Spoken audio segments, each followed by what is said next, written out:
puan yang semati sekalian, 3 tahun ni rasa sekejap. Dah 3 tahun, lebih 3 tahun kita menang di Negeri Selangor. Tadi tengok gambar saya tadi, kurus lagi tadi, slim lagi, seluar pun longgar. Sekarang dah berisi sikit, kan? Baru 3 tahun, kita rasa sekejap. Tapi tuan-tuan dan puan, dalam tempoh 3 tahun tersebut, kita telah mencipta sejarah. Kita telah melaksanakan pelbagai pembaharuan yang Barisan Nasional selama 53 tahun memerintah tidak pernah terfikir nak buat untuk rakyat. Itu beza kita. Sebab itu, mereka tidak boleh lepaskan kuasa, mereka takutkan Pakatan Rakyat, mereka takutkan rakyat, maka mereka harus gunakan politik kotor untuk menyekat kemarahan kita. Itu yang kita lihat hari ini. Politik yang terlalu jijik, terlalu kotor.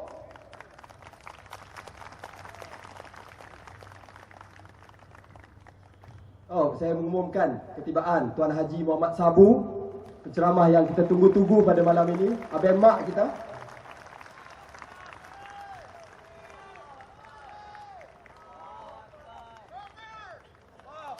Sebab yang saya telah katakan tadi, mereka nak menyekat kemarahan rakyat, maka mereka harus gunakan politik yang paling kotor, politik yang paling jijik. Saya waktu saya membesar, saya ini budak yang suka membaca. Saya suka baca surat khabar. Tapi hanya pada tahun 1998 saya belajar perkataan liwat. Hanya pada tahun 1998 kita tengok perkataan kotor digunakan secara meluas dalam akhbar, dalam TV, dalam media-media kita. Hari ini masih lagi sama, tak berubah. DNA boleh tahan lagi lah. Aimani, dubur. Saya minta maaf kalau perkataannya kotor. Tapi inilah perkataan-perkataan yang kita lihat, yang kita baca, yang kita tonton dalam media keparat kita yang ada pada hari ini. Kalau saya orang luar negara tengok Malaysia, malu kita. Malu tak? Politik kita ni macam filem porno, filem lucah, filem kotor. Tak bincang tentang isu, tak bincang tentang dasar, tak bincang tentang masa depan negara. Saya nak cerita sikit, sebab kita tak ada penceramah, 2 penceramah tak dapat hadir pada malam ini. Kita punya key penceramah. Kalau bagi masa sikit saja. Saya 2 tahun bekerja, saya cerita latar belakang saya. Saya lahir di Kuala Lumpur, membesar di Petaling Jaya, budak Lasal PJ. Mungkin ada ramai pelajar-pelajar Lasal PJ pada malam ini. Walaupun nama Nick, tapi orang kata dah dibudayakan sebagai orang Selangor, walaupun masih makan budu lagi. Kemudian saya belajar ke luar negara, pulang di sini sebagai seorang peguam dengan ijazah guaman daripada London, bekerja setahun di Permodalan Nasional Berhad. Kalau saya nak jadi orang kata orang Melayu biasa, saya akan teruskan kerjaya saya di PNB. Gaji taklah besar sangat, tapi kerja dia selamat. Kerja ada, naik pangkat tetap. Tapi pada umur saya 24 tahun, saya dapat panggilan daripada Anwar Ibrahim. Saya dah aktif dalam reformasi sejak umur 19 tahun. Pada umur saya 24, saya dapat panggilan daripada Anwar, daripada Amerika Syarikat. Dia kata dia nak saya tinggalkan PNB untuk kerja dengan dia. Saya kata, ni tawaran besar ni. Saya ditaja belajar keluar negara oleh PNB. Kalau saya tinggalkan PNB, hutang 500,000 juta. Dia kata tu, kau pandai-pandai fikirlah. Dia kata, kalau inilah namanya perjuangan. Fikir punya fikir, maka saya ambil keputusan untuk letak jawatan 24 jam. 24 hours resignation daripada Permodalan Nasional Berhad. Dan bermulalah kerjaya politik sepenuh masa saya sebagai Setiausaha Sulit Anwar Ibrahim pada tahun 2006. Saya dah masuk cabang Kelana Jaya setahun sebelum itu, bila saya graduate, terus aktif di Kelana Jaya. Tapi 2006 saya berhenti daripada JLC, ya, yang bernama Permodalan Nasional Berhad, fokus sebagai Setiausaha Sulit Datuk Seri Anwar Ibrahim. 2 tahun saya kerja Setiausaha Sulit Anwar Ibrahim. Bekerja dengan dia dengan rapat. Pergi ke luar negara, ke Manila, ke Jakarta dengan Anwar Ibrahim. Tuan-tuan dan puan-puan, saya nak katakan di sini, di Subang Jaya, belakang saya masih dara. Saya tiru ni lain Abang Mak tapi saya curi malam ni sebab saya dapat berceramah dulu. Belakang saya masih dara. 2 tahun saya kerja dengan Anwar Ibrahim. Saya full kerja 3 bulan, macam-macam jadi kononnya. Saya rasa saya tak kurang handsome dari Saiful, betul tak? Tapi hebat Saiful ni, kerja 2-3 bulan macam-macam dia jadi. Tapi secara serius tuan-tuan dan puan-puan, saya kenal. Saya tak kenal ramai ni, Abang Mak, Tuan Syed, semua kenal. Ni Tuan Haji Izham Hashim, YDP PAS, kawasan Kelana Jaya yang sudah pun tiba. Kita berikan tepukan kepada beliau. Saya taklah kenal lama macam Tuan Syed, Abang Mak dan lain-lain lagi yang dah kenal Anwar Ibrahim ni lebih lama. Tapi saya bekerja secara dekat 2 tahun. Dia orang yang jaga semayang. He is a good family man. He is not perfect. None of us are perfect. Kita semua tidak sempurna. Tetapi saya tahu mustahil dia buat perkara tidak senonoh yang dituduh oleh UMNO Barisan Nasional. Tuan-tuan dan puan-puan percaya? Perlahan je tu. Percaya ke tidak? Bagus. Mana tuan-tuan dan puan-puan lagi pandai dari monyet-monyet UMNO. Kita ikut kata-kata Hitler tadi. Saya tak nak go into detail lah kes je. Tapi kalau saya basic je. Kita akan buat satu lagi ceramah kecil, ceramah kelompok mungkin 2-3 minggu lagi secara detail tentang kes fitnah Datuk Seri Anwar Ibrahim untuk menafikan segala tuduhan palsu yang dimainkan oleh media UMNO Barisan Nasional selama ini. Basic fact dia ya. Mereka hanya tunjuk Saiful masuk lift. Dia tak tunjuk Saiful masuk kondominium. Kononnya Saiful diliwat dalam kondominium, tetapi tidak ada bukti Saiful masuk ke dalam kondo. Anwar Ibrahim bersama 8 orang lain lagi di dalam kondominium tersebut. Tidak seorang pun 8 orang itu dipanggil sebagai saksi dalam kes beliau. Air mani tak dijumpai dalam dubur Saiful. This is a fact. Apa yang pakar kimia tu kata, dia jumpa DNA yang mungkin mungkin datang dari air mani. Mungkin. Tapi kalau baca utusan, dia buang mungkin tu lah. Kalau tengok TV3 tak adalah mungkin tu. Lubang dubur Saiful tak ada luka. Kita tak tahu dia ni diliwat secara Bluetooth ke, secara Wi-Fi ke, secara infrared ke, kita tidak tahu.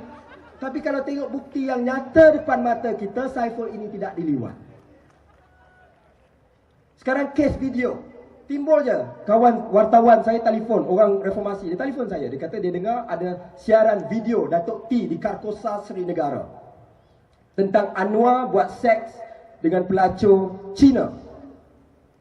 Saya kata pelik betul. Anwar Ibrahim ni ejen Yahudi, pengganas Islam, kaki lelaki, kaki liwat, kaki perempuan. Nasib baik bukan kaki binatang. Semuanya jahat di dalam dunia ni Anwar Ibrahim. Ada sebuah rencana yang dibuat oleh Sisters in Islam dan puak-puak UMNO yang mengatakan masalah penyakit orang pakai tudung kat Malaysia ni pun sebab Anwar Ibrahim. Dahlah penyakit tudung tu, pakai tudung tu bukan satu penyakit. Itu pun nak salahkan Anwar Ibrahim. Semuanya salah Anwar. Hilang kereta salah Anwar. Anak kena serang salah Anwar. Kat Malaysia ni apa saja salah Anwar Ibrahim. Bukan sebab nama dia Anwar Ibrahim, tuan-tuan dan puan-puan, bukan. Dia sebab Anwar Ibrahim ini merupakan pemimpin Pakatan Rakyat yang mencabar kedudukan UMNO Barisan Nasional di Malaysia. Itu saja. That is the only reason why Anwar is viewed as a threat. Not because his name is Anwar, not because he is good looking, but it is because he is the biggest threat to UMNO Barisan Nasional. Bukan saja isu fitnah, bukan hanya isu video yang kita hadapi pada hari ini. Kita lihat isu perkauman, racism semakin menjadi-jadi. Sebab apa? Sebab UMNO, MCA, MIC perlu racism, perlu perkauman untuk terus hidup. Sebab mereka ini parti-parti perkauman. Beza dengan Pakatan Rakyat, keadilan is multiracial. Melayu ada, Cina ada, India ada, Iban ada, Kadazan ada. DAP is multiracial. PAS, although it is an Islamic party, dia ada kelab penyokong PAS yang terdiri daripada semua kaum. Barisan Nasional tak ada. Adalah gerakan, tapi gerakan tu tak ada orang pandang pun. Kau sukun seorang je nak tengok kat gerakan. PPP lagilah dah nak mampus. Sebab mereka tidak ada. Tapi kita ini parti pelbagai kaum. Pakatan Rakyat ini pelbagai kaum. Justru mereka perlu mainkan sentimen kaum untuk musnahkan kemarahan rakyat. Kita ingat insiden kepala lembu, insiden kepala babi. Hari ini kita ada insiden interlock dan insiden kitab Injil. Soalnya sama. Dia nak bagi orang marah, nak tunjuk hero dengan harapan mereka menang dalam pilihan raya. Itu saja. Itu formula Barisan Nasional. 50 tahun dia pakai. Tapi mereka terlupa, tuan-tuan dan puan-puan, rakyat semakin pandai. Mereka terlupa kalau orang Islam dalam BN, orang UMNO ni, Islam mengajar kita tentang keadilan. Saya bagi contoh mudah. Baitul Muqaddis atau Jerusalem, which is the third holiest city in Islam, juga holy city untuk masyarakat Kristian, juga holy city untuk masyarakat Yahudi. Hanya 2 pemimpin Islam yang berjaya menakluki Baitul Muqaddis ini daripada orang bukan Islam, iaitu Saidina Umar Al-Khattab dan juga Salahuddin Al-Ayyubi. Hanya 2 saja. Husni Mubarak tak berjaya.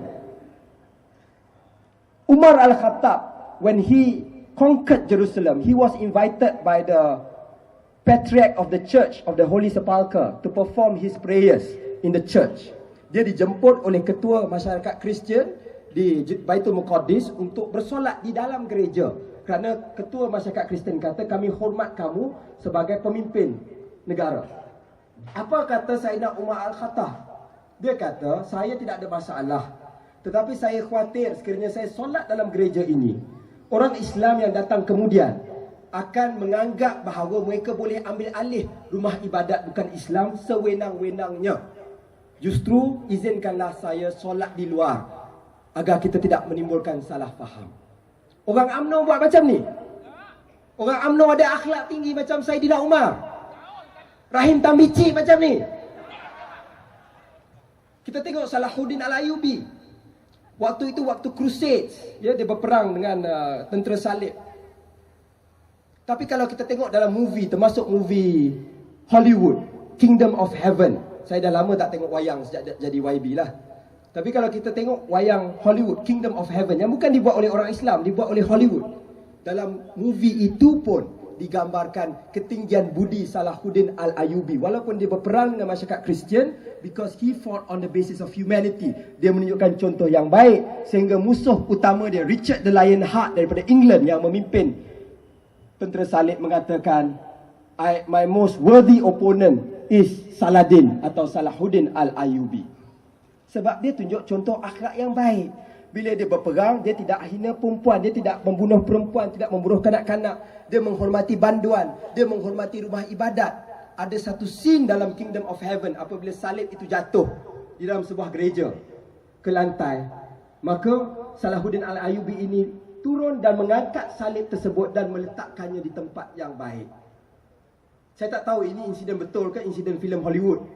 Tetapi dia berdasarkan semangat bahawa Salahuddin Al-Ayyubi ini seorang pemimpin yang berjiwa besar. Dan apabila insiden ini dimainkan di Lebanon, Lubnan, penonton wayang yang terdiri daripada masyarakat Islam dan Kristian bangun tepuk sebab mereka terharu. Sebab hari ini susah nak cari pemimpin Islam macam tu. Lebih-lebih lagi dalam UMNO Barisan Nasional.